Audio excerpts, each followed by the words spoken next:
嘅階段啦。咁我就我最近即係做咗一啲好簡單嘅 test 咧即係唔係 biological test 一啲心理嘅 test，都知道我已經進入咗老人家嘅階段㗎啦。所以咧會會老氣橫秋一啲，咁啊可能會長咗少少，咁啊我都盡量會喺1個鐘頭之內去完成。好啦，咁咧就正話我開始嘅時候講咗嘅咧，新約中立，我哋從一個主題去睇咧，就叫做宣教深度遊。咩叫做深度遊咧？大家我啱啱即係其實我喺香港翻嚟1個禮拜到嘅啫。我去香港就係同太太一齊嘅退休去玩啊咁。咁咧就跟一啲旅行團咁呢啲旅行團咧就唔係玩香港就即係玩中國大陸一啲嘅地方。咁而香港咧就不斷嘅推廣一啲叫做深度遊。咩叫深度遊啊？深度遊咧即係話我哋唔係淨係睇表面。好多時候我哋睇聖經嘅時候咧，我哋都用咗我哋自己嘅角度去睇聖經。就忽略咗一個好重要或者咧一個應該睇嘅角度，就係從神嘅角度去睇聖經。神點解要話俾我哋聽呢啲嘅事情呢？而且呢，我哋亦都需要從翻第一手嘅讀者，因為聖經基本上邊包括舊約咧，唔係寫俾我哋㗎。我咁講，你會話唔係喎，馬牧師，聖經係神所默示。等一陣，等一陣，我會同你大家去解釋。基本上邊佢係有佢自己嘅目的有佢自己嘅文化背景㗎，以至到咧我哋好容易咧就用咗我哋自己嘅文化背景、歷史背景，甚至地理背景咧嚟去解釋或者去理解聖經㗎，以至到咧我哋一方面咧，你有啲時候你咁樣理解咧，你覺得好有趣，或者你覺得好有亮光。但係其實係咪真係神話俾我哋聽，想要我哋睇嘅信息咧？嗱，我唔知大家有冇同大家，因為我成日都用呢一個嘅例子，用咗好耐好多次㗎啦。大家熟唔熟悉李白最出名嗰首唐詩啊？識唔識啊？啊！如果你想可以開咪背俾我聽㗎嚇。床前明月光，疑是地上霜。舉頭望明月，低頭思故鄉，係嘛？你點解釋呢首詩啊？啊，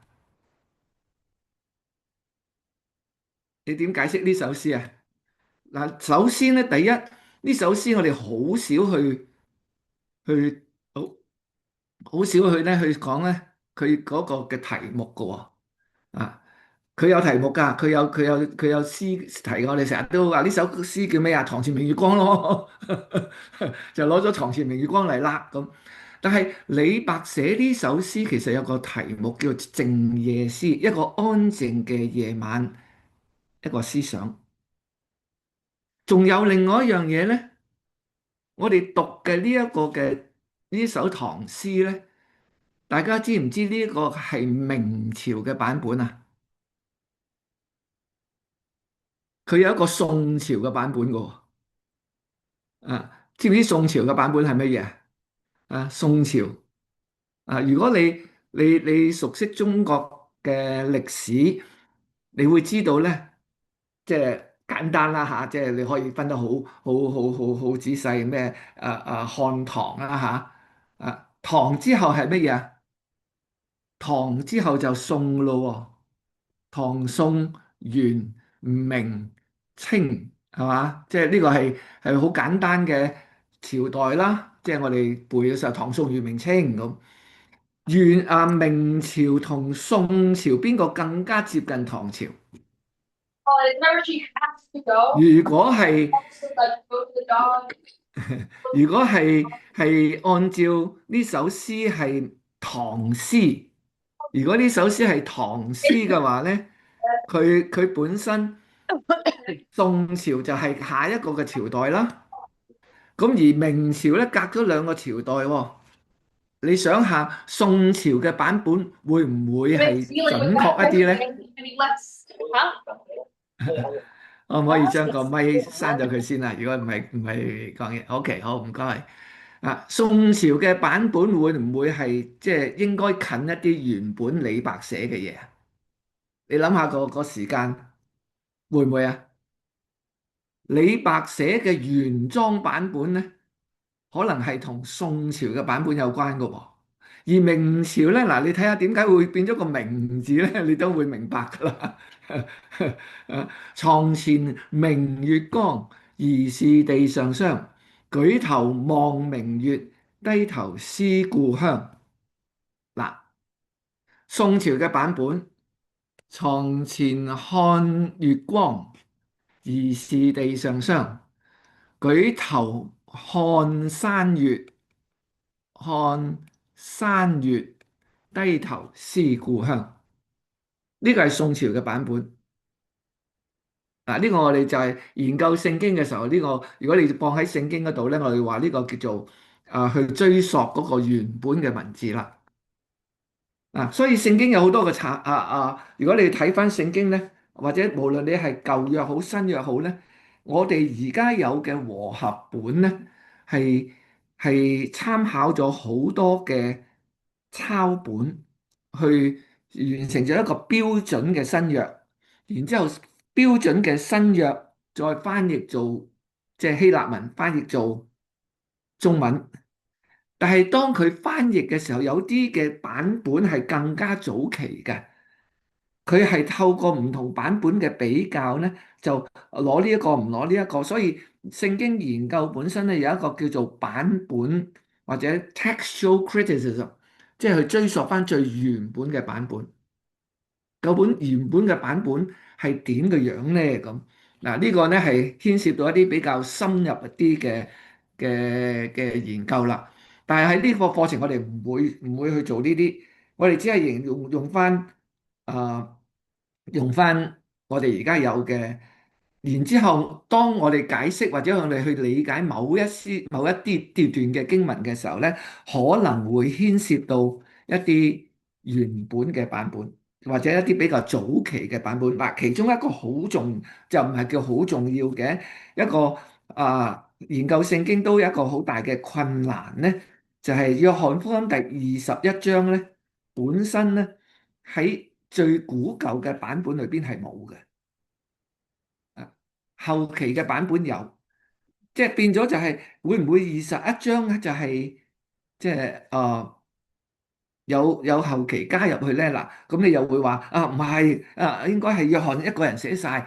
嗱，呢啲咧牽涉到好多我哋理解，但我哋好通常我哋聽到咧，我哋只係攞咗個某一個嘅結論嚇，所以當你聽翻呢一次嘅新約咧，可能你會有一啲嘅困擾困擾也好，或者一啲你同你過去聽嘅有少少嘅唔同都好。翻嚟再睇翻呢首詩啦，做例子啦。嗱，如果我哋話宋朝嘅版本係咁嘅時候咧，你點樣理解呢一首詩咧？嗱，床前明月光，唔好按明啦，睇月光。喂，你喺個床前，你而家嗰張床放喺邊度㗎？你會瞓喺張床度望個月光㗎？如果我哋用咗今日嘅思考咧，你就會好痛苦噶啦！你點樣床前睇月光咧？疑是地上霜。喂，古代嘅人嗰個地板啊，無論你而家我哋睇啲古裝劇咧，就打得好靚嘅。其實古代嘅地板邊度有水晶蠟嘅啫，係嘛？點會反照月光，成為好似霜雪一樣反照咗喺地下咧？再者，嗱呢兩句咧，我成日都用一啲叫做處境去思考。咩叫處境去思考咧？就係話床前明月光，即係話咧，你張床咧係喺屋裏邊噶啦，係咪？你唔會將張床放喺外邊噶。雖然當我啱啱去去完呢一次咧，佢有一個導遊咧，又係用咗呢首詩去同我哋解釋一啲嘅歷史，就唔係解釋歷史，即係話表達一啲歷史嘅手法。佢話咧呢個床咧，嗱留意唐宋元明清咧，佢話去到元朝嘅時候咧，或者如果你明白李白唔係李白唔係我哋廣東人嚟嘅喎，你要知道，李白係比較係甘肅啊，再北一啲係同胡人有關嘅喎，咁所以咧呢張床叫做胡床，胡床咧就應該係喺庭院裏邊嘅一張斜嘅，即係一啲我哋叫做 lazy boy 啊，用我哋今日喺美國嚟講啊所以咧呢李白咧應該係坐喺個庭院上邊。呢張嘅胡床好似 lazy boy 咁瞓喺度，望住個月光，好得冇問題。咁呢個就解釋到咧點解可以見到地上霜啦。咁問題又嚟啦，喂，如果你坐喺庭院，笪地下真係可以光得咁緊要，可以有地上霜，個月光可以照到落去，明唔明白我所講啊？啊，然之後舉頭望山月，或者舉頭望明月，低頭思故鄉。嗱，如果你喺個庭院上邊明白，但係如果你係喺屋裏邊咧，你就冇辦法去做到呢一樣嘢嘅喎。你舉頭呢個嗰陣時唔係玻璃屋嚟嘅喎，咁所以就有好多嘅文化上邊同埋字義上邊嘅理解唔，以至到我哋有困擾啦。再加埋先講呢一樣嘢先啦。文化上邊正話我已經講咗呢個胡床嘅問題啦，但係床呢個字咧，你嘅理解係乜嘢啊？瞓覺嗰張床係嘛？錯咗啦。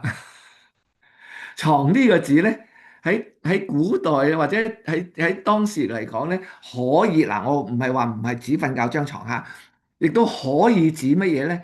喺井旁嘅台階。你井旁有一個台階上去打水嘅井旁，喺個台階，所以嗰度係濕嘅。濕咧，你就可以發現可以睇到月光嘅反照啦。嗱，咁你就明白啦。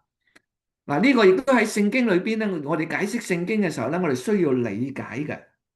有時候呢啲字嘅翻譯咧，可能係翻譯咗過嚟俾我哋聽。但係咧，俾咗我哋之後咧，我哋就用咗現代嘅理解嚟去明白嗰陣時呢句説話啊，好似哥林多前書嗱，就算係翻譯嘅人咧，都可能係翻譯咧有啲佢都有啲嘅誤解，因為喺歷史上邊考古學不斷嘅發掘有新嘅材料出嚟。哥林多後書有一句嘅説話咧，我哋都係金句嚟嘅，我哋就好容易去理解成為啊哥林多後書第二章啊，就第14節，感謝神常雖令我們在基督裏誇勝，並且藉着我哋各處顯揚那因基督而有嘅香氣。嗱，呢度咧嗰個理解咧就係我哋話我哋係得勝嘅，我哋要誇勝，感謝神，感謝神喺基督裏邊咧，我哋係得勝嘅。但係你留意呢一個嘅字啊，得勝或者就遂令我哋喺基督裏邊得勝係一個字嚟咧。呢個字本身咧係其實指到當時一個海船嘅遊行。大家你都知道，而家喺北美咧都會有呢一啲嘅情況出現㗎。贏咗波攞咗冠軍，會有一個海船遊行。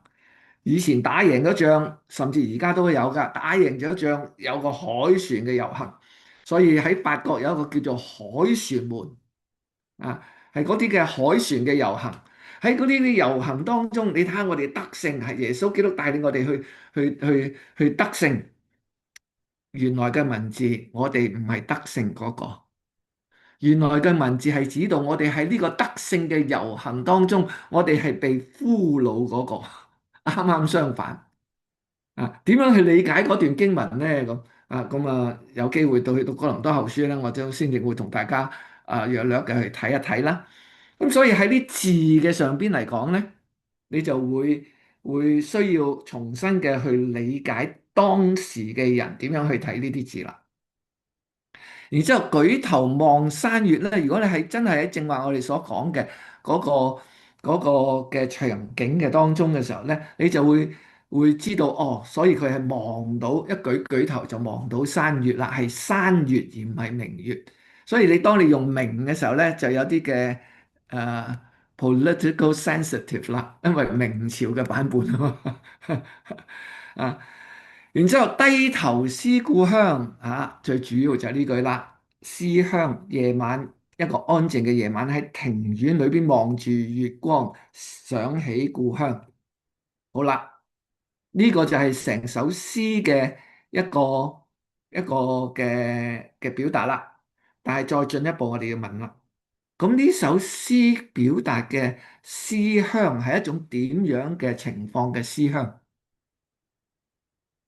係一個我哋出去去玩得多啦，去旅遊耐啦，哎呀，思家啦，想翻屋企啦，屋企張床好啲啦，都係走嚟走去太攰啦，係一個出去旅遊去做得好好，即係玩得好耐啦，想諗翻起故鄉。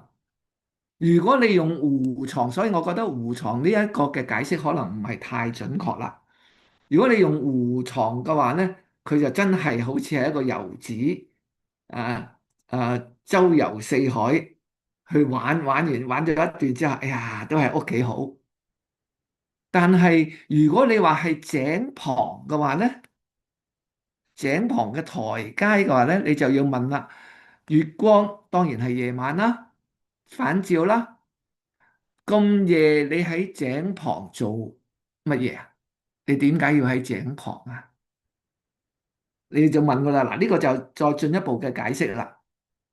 你喺井旁做乜嘢啊？喺嗰度思故鄉。咁你不如真係坐喺張湖床好過啦。係點解要去井旁咧？咁井旁可能就要打水。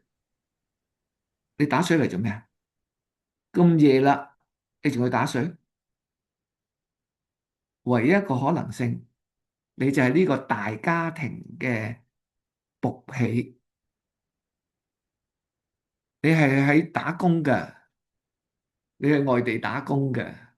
成為一個大家族嘅僕婢，夜晚要打水去俾嗰個嘅主人去洗面，準備瞓覺啦。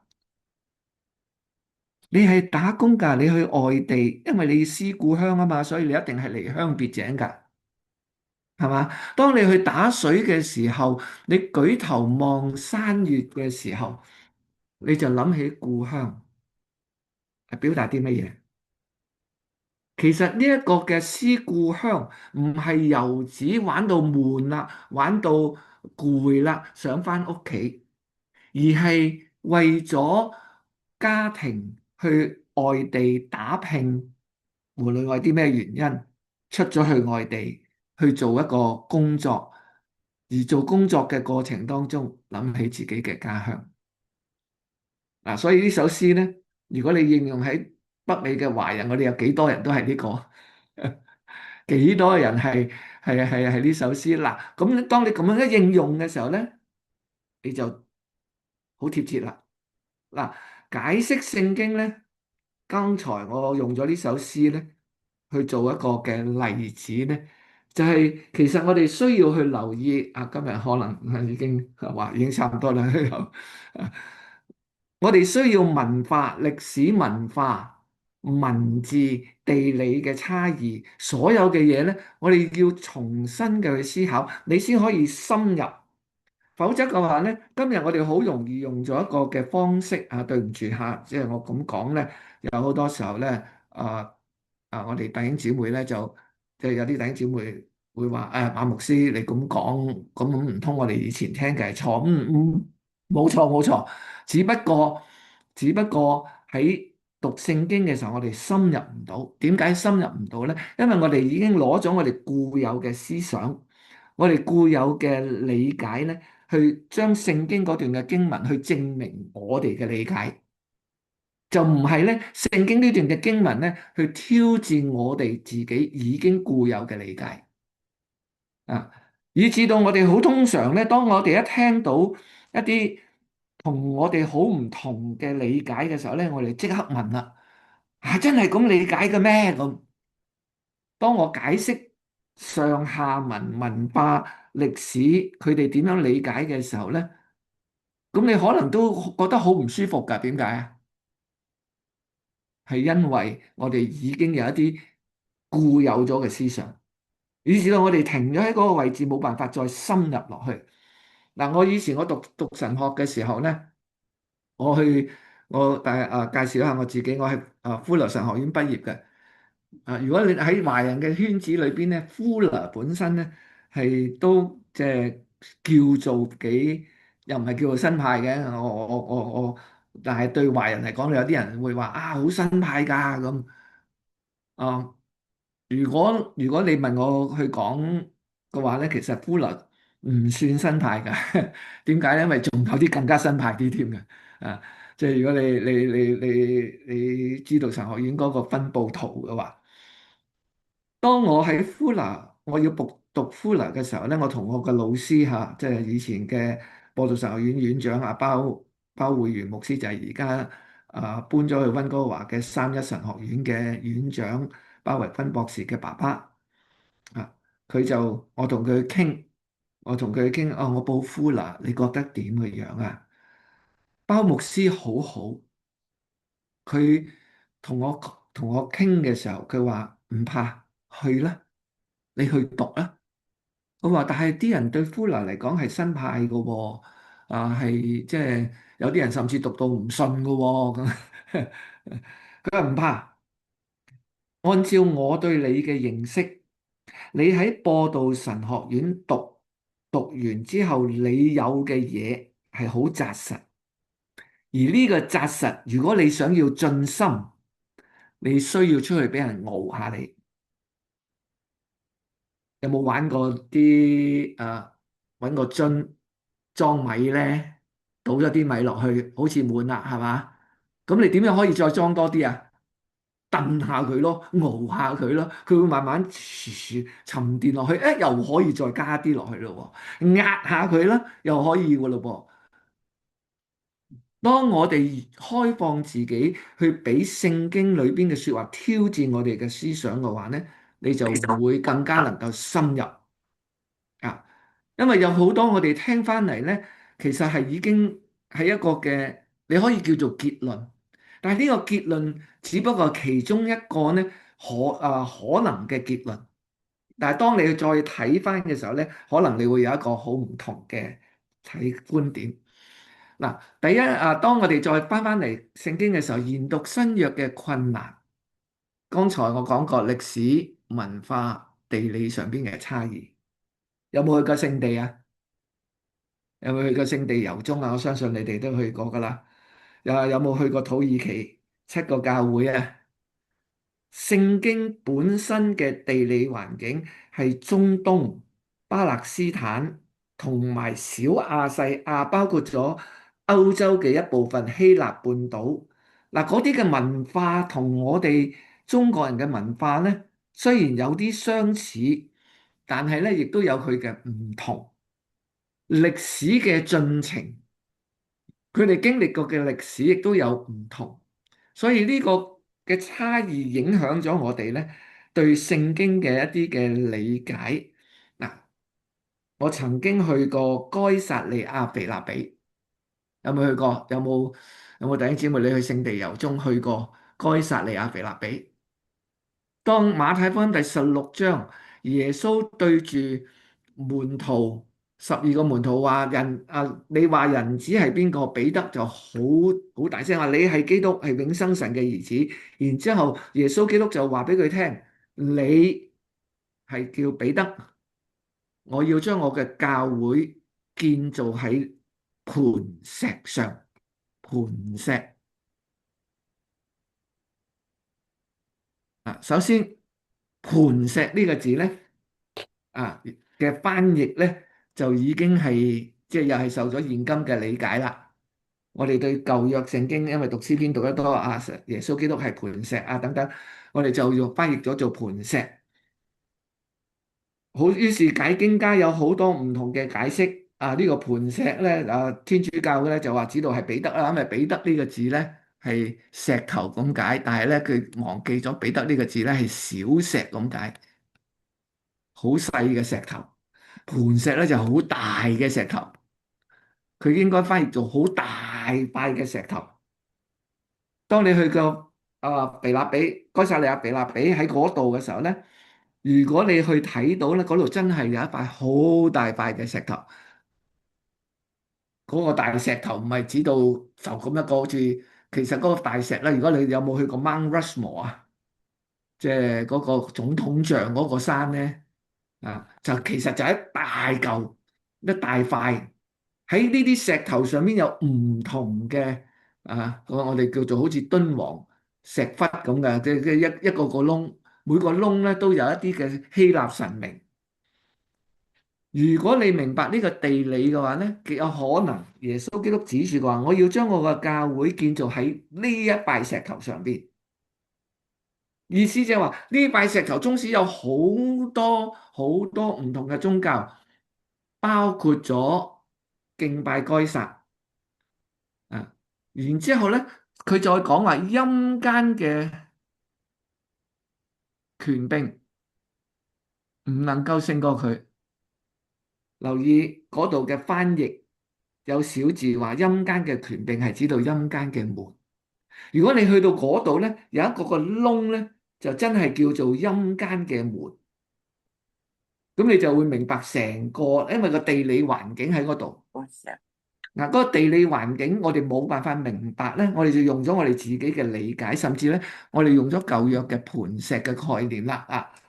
你話究竟點理解咧？咁又去到嗰度，我先同大家再去睇啦。文字上邊嘅困難咧，又係一樣啦。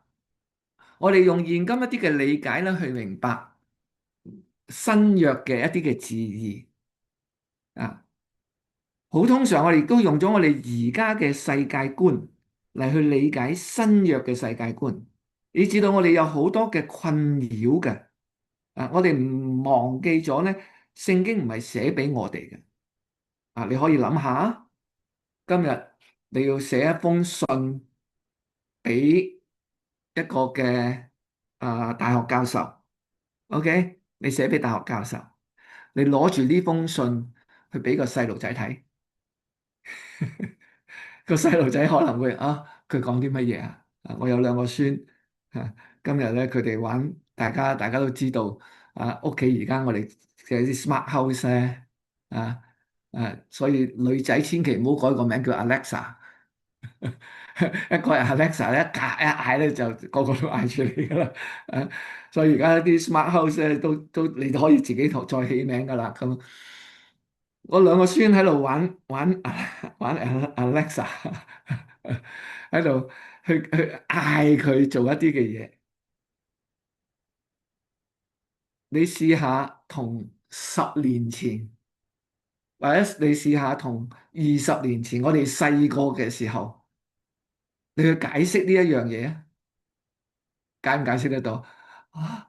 我曾經即係有啲我曳一啲嘅，咁我有個係咪叫外甥孫咧嚇？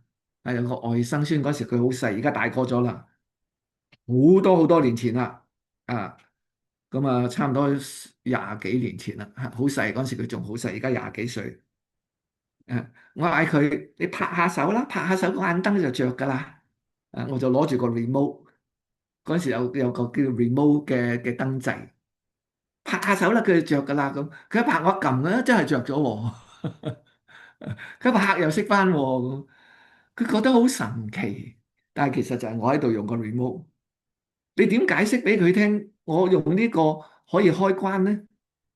啊，所以喺喺用字上邊嚟講咧，如果你用 Alexa 呢個字咧，我哋今日用 Alexa 呢個字咧，你就會知。甚至而家咧，對唔住呢樣嘢咧，搞到我哋咧，我哋甚至現代人都好啦，有好多新嘅詞彙咧，我都搞到頭都大晒嘅。啊，咩叫打卡啊？可能你知啦，打卡影相啊嘛。咩叫快閃啊？啊快閃嘅意思係咩啊？即係我即刻走咗去。仲有啲咩啊？以前我哋唔係用呢啲嘅啦，而家叫做乜嘢啊？你 text 我啦，係嘛？而家你想同我聯絡，你 text 我啦。以前我哋叫乜嘢啊？如果你識得講呢一啲嘅詞彙嘅話，你撥個輪俾我啦。你知唔知咩叫撥個輪啊？好多年前電話係劇劇劇劇劇劇嗰啲，仲係啲輪盤式嘅電話嚟嘅喎。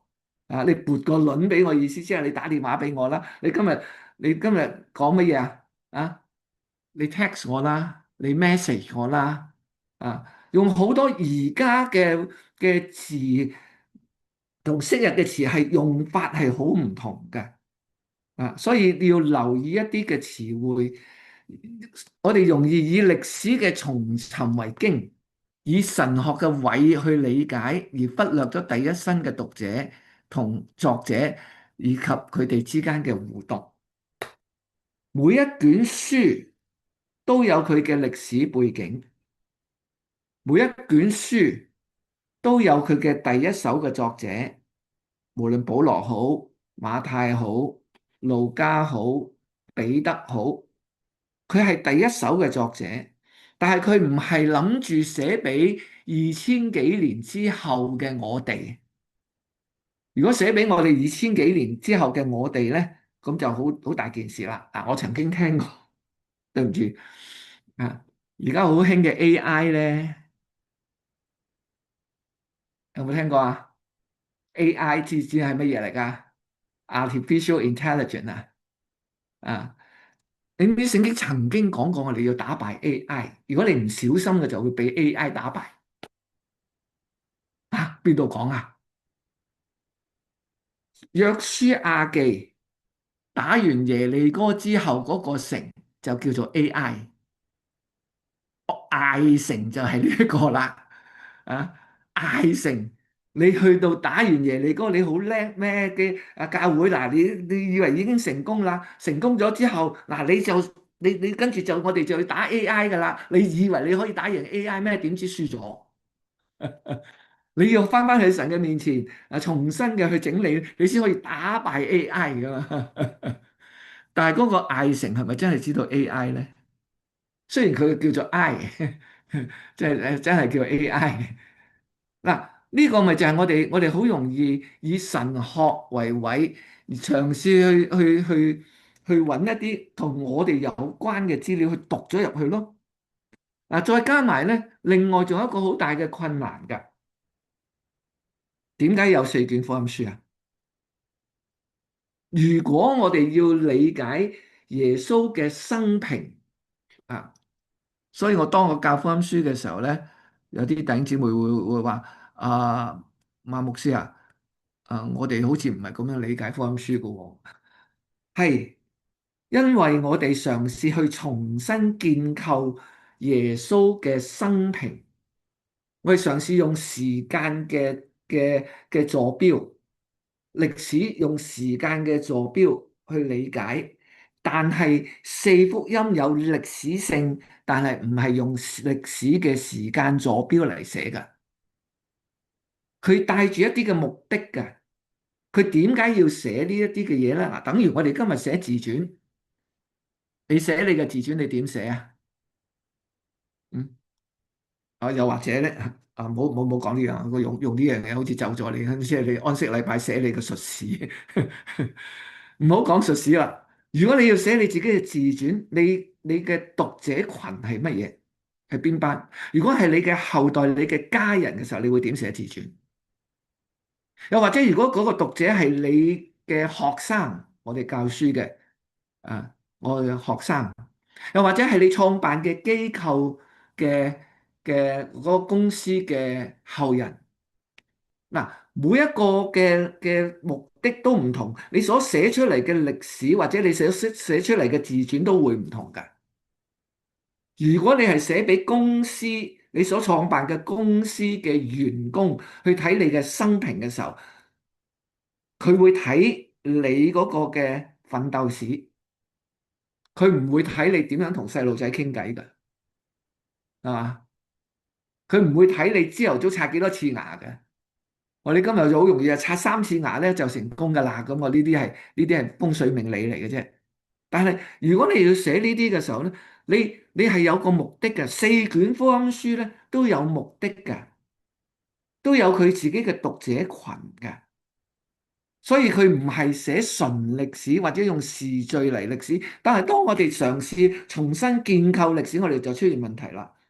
所以有啲人就話福音書本身記載好似前邊後邊都有啲唔同嘅，咁係有唔同啊，因為佢根本唔係用時間嚟同你去定啊嘛，佢係用佢哋所要表達嘅目的嚟去睇啊嘛，甚至佢嘅編排都有佢自己嘅目的噶。嗱，你留意馬太福音啊，我教過馬太福音噶，啊啊，有冇問過一個問題？馬太福音咧第一章咧？點解淨係馬太福音有家譜，路加福音有家譜，馬可冇，約翰冇嘅？然之後馬太福音嘅家譜本身，唉，用我哋今日嚟講，我哋用今日真係讀到瞓覺嘅喎，係嘛？當你當你用呢一個嘅概念嚟讀馬太福音嘅時候，用我哋今日對歷史嘅理解嚟講，你一讀到呢度，唉，嘥氣！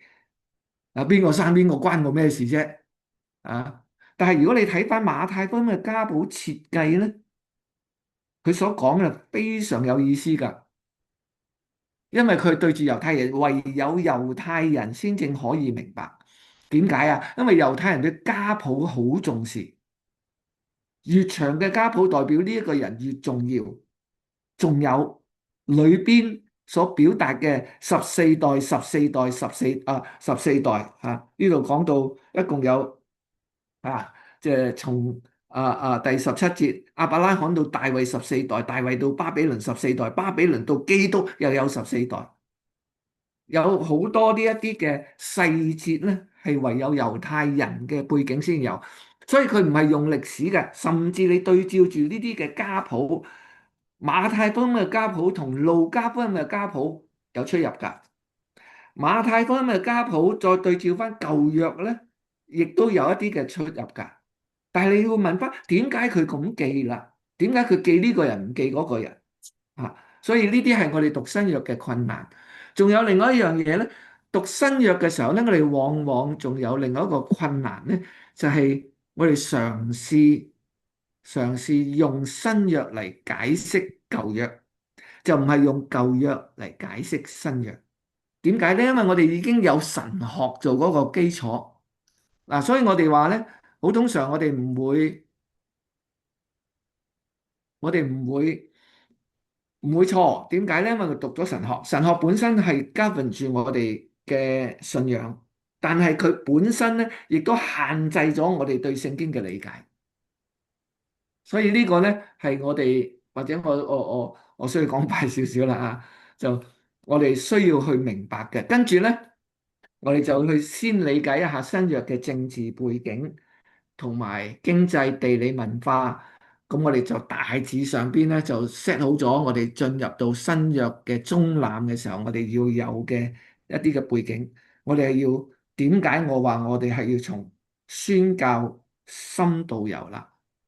如果我哋去走馬看花，哦，我哋知道呢個窿、呢個窿、呢個窿，所以去旅遊嘅時候咧，你好快脆你就唔記得。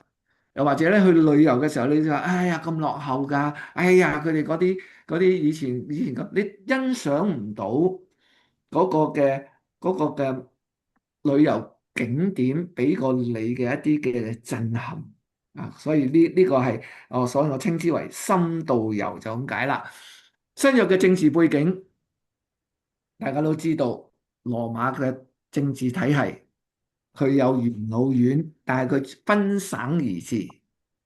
啊，另外一個咧，我哋會發覺咧，新約我哋成日都提到有希律王，誒，點解會有希律王嘅？咁希律王從佢哋嘅背景嚟講，佢又係啲附庸國㗎，佢係猶太國嘅附庸國。咁點解會有附庸國咧？就另外希律王點解會係希律王咧？你知道希律王本身係以東人嘅後裔嚟嘅噃，點解用以東人嘅後裔做猶太人嘅王咧？啊，咁嗱，呢啲就係嗰個嘅政治背景啦。而羅馬嘅帝國嘅政治體系，除咗有中央佢嗰個嘅羅馬政府或者羅馬該撒之外咧，佢仲有嗰個每個省咧都有佢自己嗰個省份嘅嗰個，我哋叫做用香港嚟，你會明白多啲啦。嗰個特別行政區嘅首長。啊，佢會每一個省都有，甚至咧有啲嘅省咧，比方說咧呢個亞細亞省係邊個省咧？就 Asia Minor。Asia Minor 呢一笪地嘅地方咧，亞細亞省亞細亞呢個省咧，個首都係以弗所 Ephesus。以弗所本身有直轄，即係有一個嘅團體啊。如果你用翻香港嘅表達嚟講，咪就係嗰個新華社咯嚇。啊，直接向中央嚟去交代等等。嗱，佢有佢自己嘅政治體系，所以你會發覺佢有個分省而治。嗱，點解會有希律王咧？就其實同呢一段嘅時間有關啦。主前139年嘅時候咧，你知道舊約舊約586年，主前586年，猶大國滅亡。啊，我哋都話一路，其實佢一路都冇復國。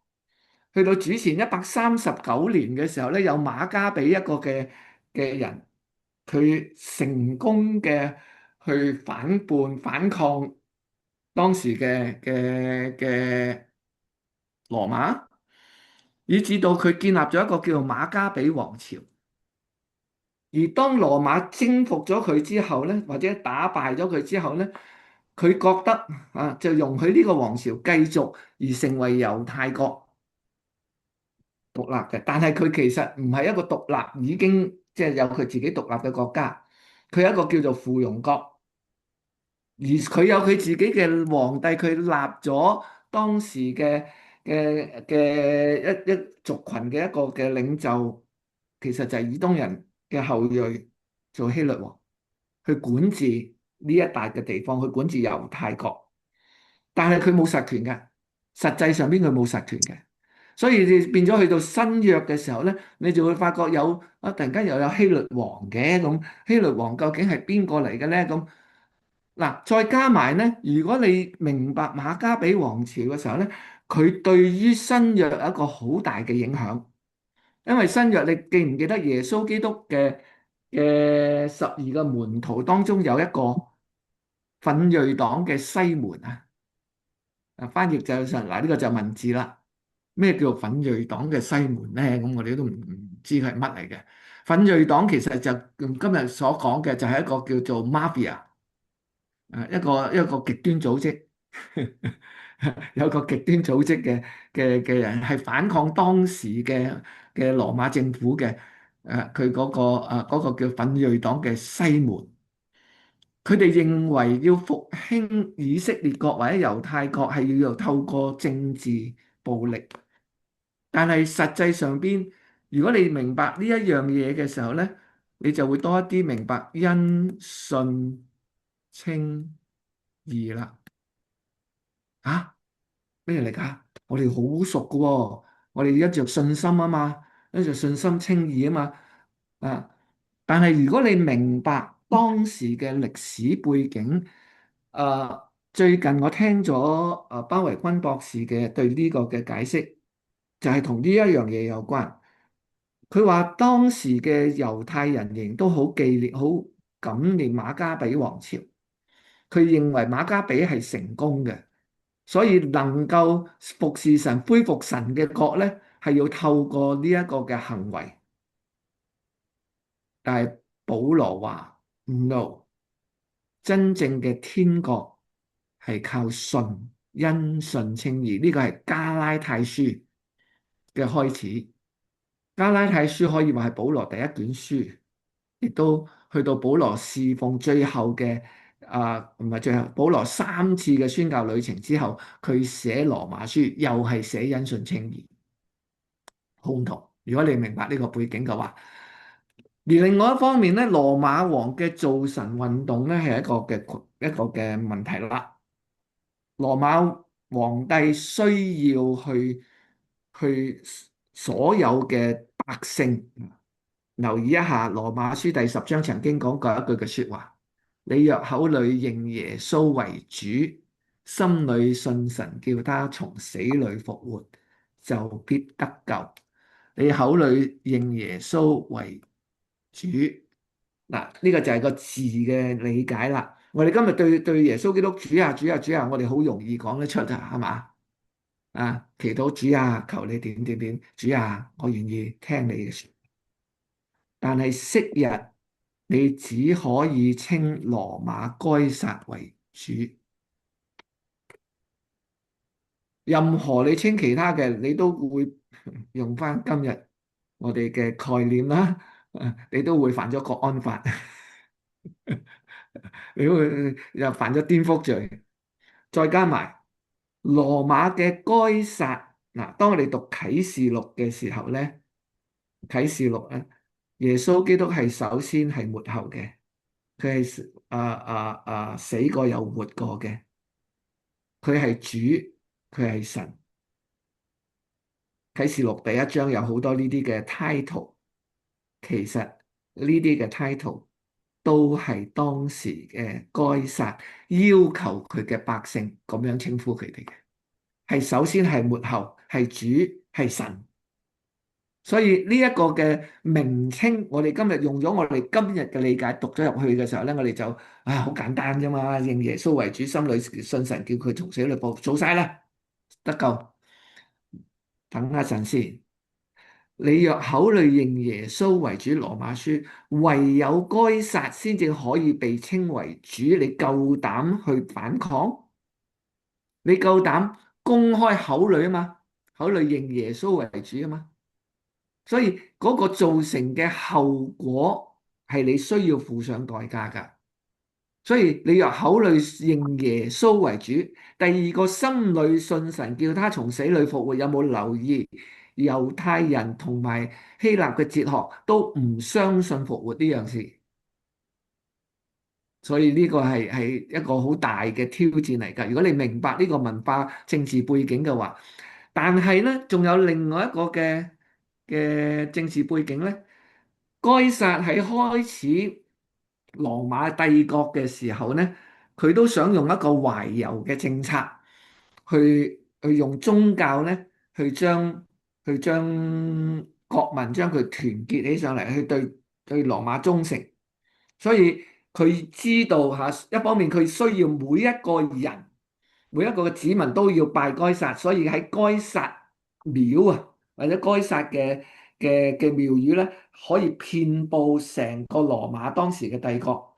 所以如果你去中東好唔係中東啦，你去土耳其好，你去希臘半島好，你去巴勒斯坦好，到處都會見到有該撒嘅廟宇，而且該撒嘅廟宇係起喺最尊貴嘅位置，起喺最尊貴嘅位置，而佢哋需要去拜該撒。嗱，如果你去以弗所咧，你入以弗所咧，以弗所本身入去嗰個遺址嘅轉左手邊有一條大道行落去，轉左手邊嗰度有一個叫做多米田廣場。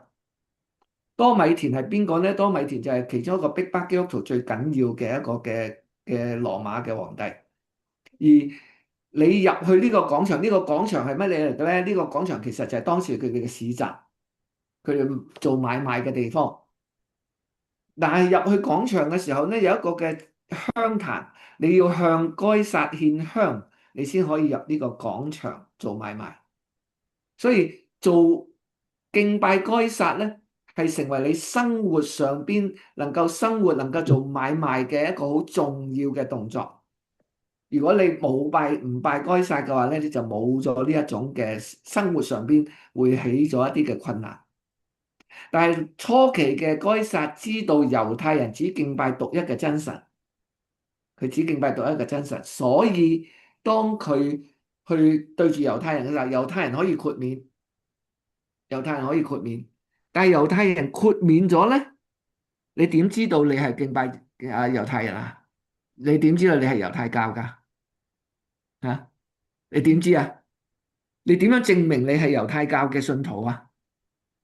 有當時嘅會堂，佢有一個名冊，只要你喺呢個名冊嘅當中，你就可以豁免拜該撒。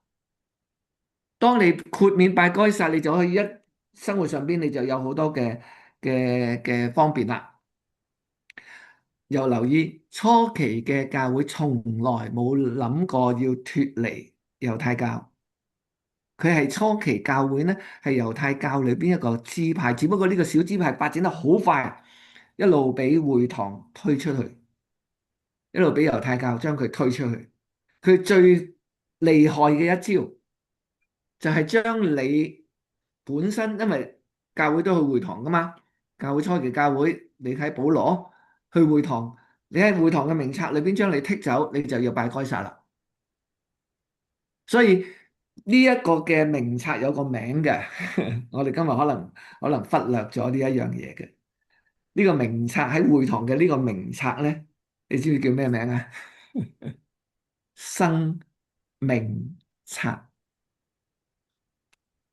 嗱，呢啲嘅背景咧，係我哋需要啲政治嘅背景。所以當初期嘅猶太教會咧，係逼迫初期猶太教嘅猶太主義嘅人咧，逼迫教會咧，係其中一個就將佢趕出會堂。然之後最重要嘅聖殿被毀，主後70年。點解咁重要？因為猶太教冇咗重點啦，祭司冇咗啦。當時嘅猶太人最重要嘅領袖係祭司，而唔係希律王。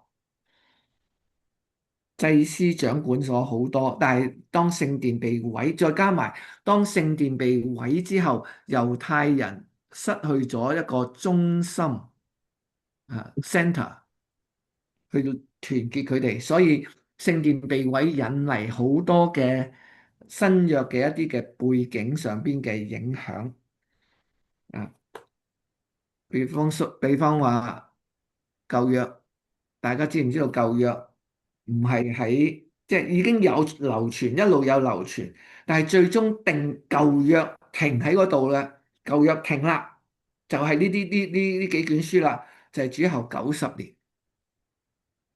而基督徒初期教會嘅一啲嘅領袖都有參與呢個定喺90年贊尼亞會議上邊，係同拉比一齊開會去定話呢度39卷就係舊約啦，停啦，我哋以後唔再討論啦，有啲似新約嘅定新約一樣。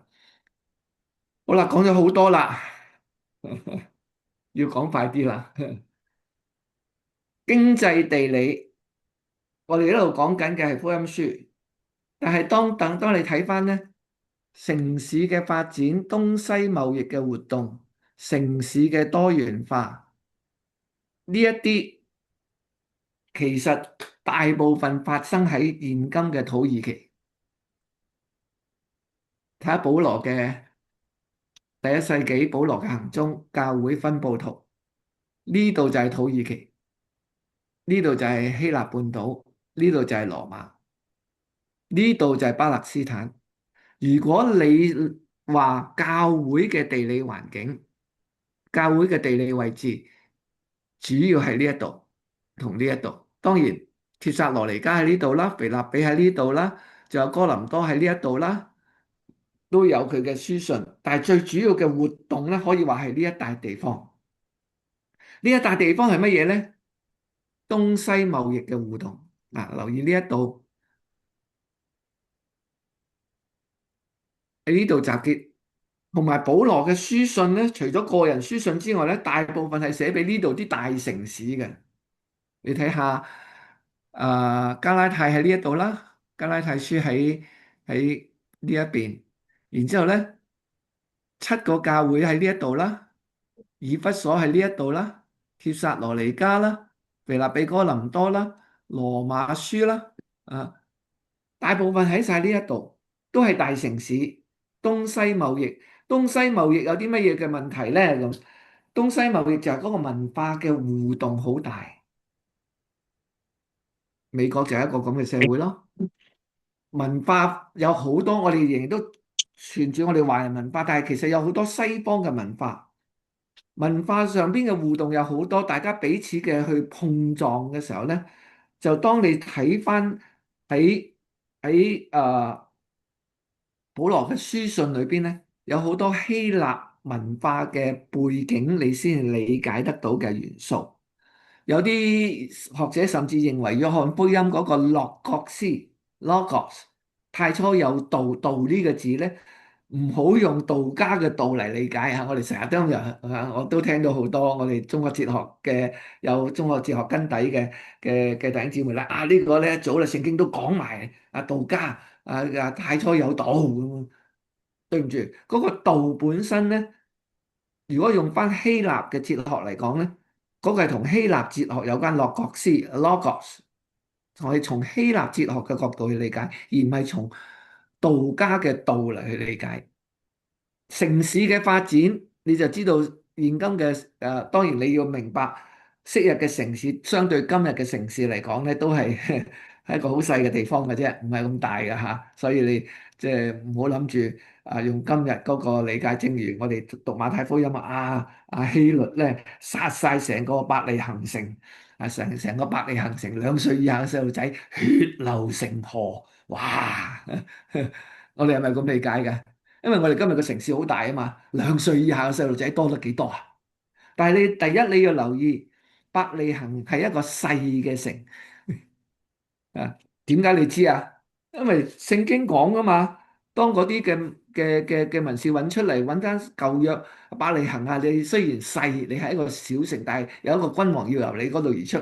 伯利恆係一個好細嘅城，細到一個咩地步咧？咁如果要坑咧，可能得幾百人嘅啫。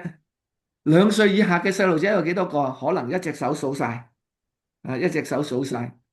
所以你會話血流成河咁，當然我唔係冷血嘅，始終有即係2歲以下嘅細路仔被殺係一件即係唔好嘅事情。但係我哋就諗到好血淋淋2歲以下噃咁嗱，你就會明白城市嘅發展咧係我哋需要去重尋翻啊。文化嘅多元亦都形成咗工會嘅成立。